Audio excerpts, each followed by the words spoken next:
Zach Weaver, Chem 110, Lab Section 3.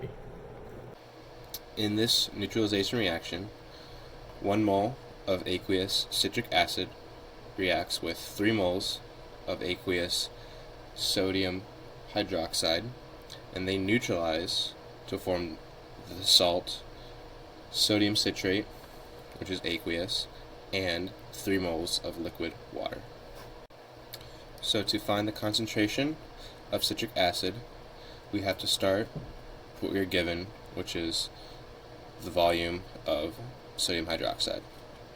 So in the first trial, the volume sodium hydroxide used was 18.96 milliliters. So we must convert that to liters, so we would divide it by 1,000, and then we convert that to moles of sodium hydroxide by multiplying by sodium hydroxide's molarity, which is 0.0813 moles per 1 liter. Then once we have moles of sodium hydroxide, we convert to moles of citric acid by multiplying by the mole ratio, which is 1 to 3. Then once we have the moles of citric acid, we need to find the total volume of the substance we are trying to find the concentration of. In this case, the total volume of the solution was 45.96 milliliters.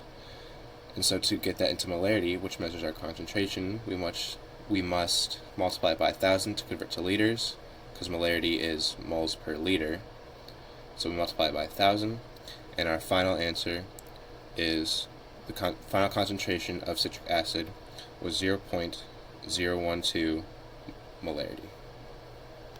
Next, to find the average molarity of the citric acid, we have to take the concentration from each trial and divide it by 3. So trial 1 was previously calculated, and the other 2 trials are added here, and so the sum is found and they're divided by 3. And to find the average concentration of the citric acid, which was 0.018 molarity. Finally, the average pH in the first 3 trials was calculated here and found to be 2.66, and then after the solutions were neutralized, the pH was found to have an average of 9.52. And this is because the neutralization of the acid and the bases. We started with citric acid, which is a strong acid, so it's low on the pH scale. Then we neutralized it with a strong base, and then it rose closer to a neutral pH.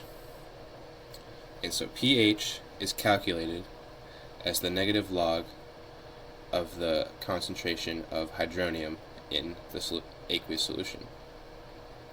So what that means is the higher the concentration, the higher the pH means there's a low concentration of hydronium. Vice versa, a higher concentration of hydronium means there'd be a lower pH. This is due to acids, when dissociated, form hydronium in the aqueous solution. So with a high concentration of hydronium, it means there is a high acid concentration in that solution, and acids are low on the pH scale.